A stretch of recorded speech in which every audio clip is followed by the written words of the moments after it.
મિત્રો આજે હું તમને બતાવવા જઈ રહ્યો છું સિંધવાઈ સિકોતર માનો મંત્ર। તો મિત્રો સિકોતર માને ઘણા વાણવટી કહેતા હોય છે, સિંધવાઈ કહેતા હોય છે, બધા અલગ અલગ રીતે નામે પ્રસિદ્ધ હોય છે। તો મિત્રો મંત્ર હું તમને બતાવવા જઈ રહ્યો છું, ધ્યાનથી સાંભળજો।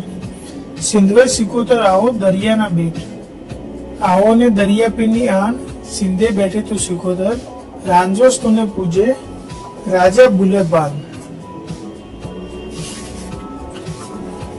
ભગવી ભેખે તું આવી સિંધવાઈ દરિયા બેટની સરાઈ, ઓમ સાત બેટી પાણી અમારે માનતે જટ આવો, સિંધવાઈ અમારા બોલા ના આવો તો સાત બેનની આણ, એથી ના આવો તો પાંચ પીરની આણ, એથી ના આવે તો કુવાસી સાત બેનની આણ, એ સિંધવાઈ આવો ને વાણવટી સિકોતર શિવ શક્તિની આણ, કુવાઈ ફરે શબ્દ સાચા, ચલો મંત્ર ઈશ્વરી વાચા।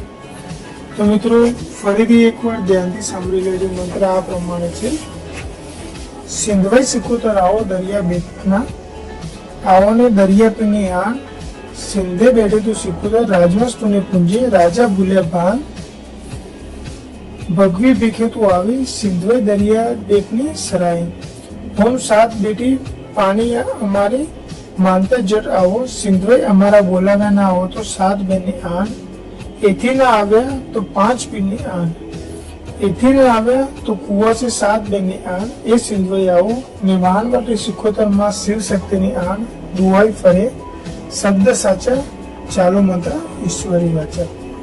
તો મિત્રો આ સિંધવાઈ સિકોતર માનો મંત્ર છે, જે સિદ્ધ કરવાથી સિંધવાઈ સિકોતર માં પ્રસન્ન થાય છે અને તમને સારું એવું વચન તમે લઈ શકો છો અને તમારા ઉપર કૃપા બની છે। તો મિત્રો આની વિધિ હું તમને સિદ્ધ કરવાની બતાવી દઉં।